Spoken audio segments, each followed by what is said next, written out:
Hello, my name is Felix and I am 10 years old and I am Mrs. Adiga's 5th grade class at Silver Spur Elementary.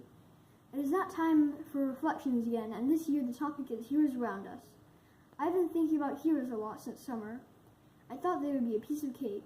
I'll make a Lego movie about a boy saving someone's life, a lot of action, excitement, and a happy ending. I was imagining a Marvel movie kind of story happening to an ordinary person like me, and that is an example of a hero around us. I wrote my story, set up all my Lego pieces, and was ready to film. Days, weeks, and months went by. I did not start. My story sat, my Lego pieces sat. The idea of heroes around us kept coming up in my life this year. It came up in SRE at church, in Boy Scouts, at school, and at home. I remember when I was really young, my hero was Thomas the Train. I thought about why I liked Thomas. I liked Thomas because he was always cheerful, kind, and helpful. He had many wonderful qualities which I liked and which made him my hero. He always tried his best, was helpful, always did the right thing without expecting a reward. Still, thinking about Thomas did not get the film rolling. Recently, I asked Alexa to define hero. Here's Alexa's reply. A hero is a man or woman distinguished by exceptional courage or strength, or the principal character in a book, play, or movie. I thought about this, about all my favorite heroes in books that I've read and movies that I've seen. They are all different and have different qualities which I like, but they are not real live heroes around us. That was when a light bulb came on in my brain. I realized that I needed to think about heroes in relation to me and people around me.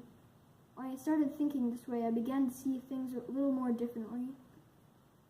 I thought about all the people around me, my friends, my family, my neighbors, my teachers, and realized that in some ways and different times, they can be heroes. They are heroes when they love, they care, they're joyful, put forth their best effort, hope for the best, and believe they can make a difference in the world.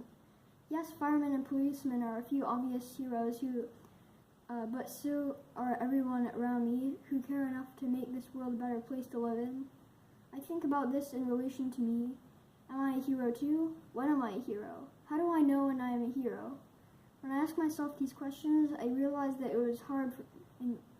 why it was so hard for me to do my work and to get it done. I wasn't thinking of myself as a hero. Like Alexa, I was thinking of heroes as fictional characters with great courage, exceptional abilities that could only be found in stories. Thinking about things helped me to see that heroes come in all shapes and sizes. They are all around me, and people who make a difference in the world and make my life so much nicer. When I see the good in others this way, I begin to hear a voice inside of me that tells me to care, love, hope, believe, inspires me to give my best effort. I think this is the part of me that is my hero. My hero gives me strength to do what I need to do and courage to overcome all my fears. It helped me to become patient, to not get frustrated, not to give up, and just to try to give my best effort. Yes, a hero may be someone who's courageous and exceptional, who selflessly does something good on the behalf of others. And yes, heroes are all around us, but perhaps the one hero which I need to see and honor is the one that has been inside of me all along. Here's to the hero who gave me inside of me, who reminded me to care, to love, believe, and give me hope, who got me rolling on this project, and reasons for me to be a better version of me. I give you heroes around us. A man is walking across the street and is hit by a speeding car. His leg is gushing with blood. A Boy Scout is skateboarding by when he notices what happened. The Boy Scout rushes over, gets out his phone, and calls 911. Then he stands next to the victim and analyzes the gory situation. The victim starts to moan, so he knows the victim is alive. The Boy Scout was compelled to help the man. Before he has time to think about what will happen, he bends down and applies pressure on the wound to stop the blood from coming out. Then he props up the leg on his skateboard to further slow the bleeding.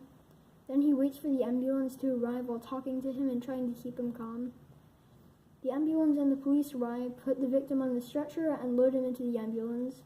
The lead paramedic thanks the Boy Scout and leaves in the ambulance. So what is the moral of our heroic story? There are heroes all around us. Also, there's a hero in every single one of us. We are all capable of being heroes.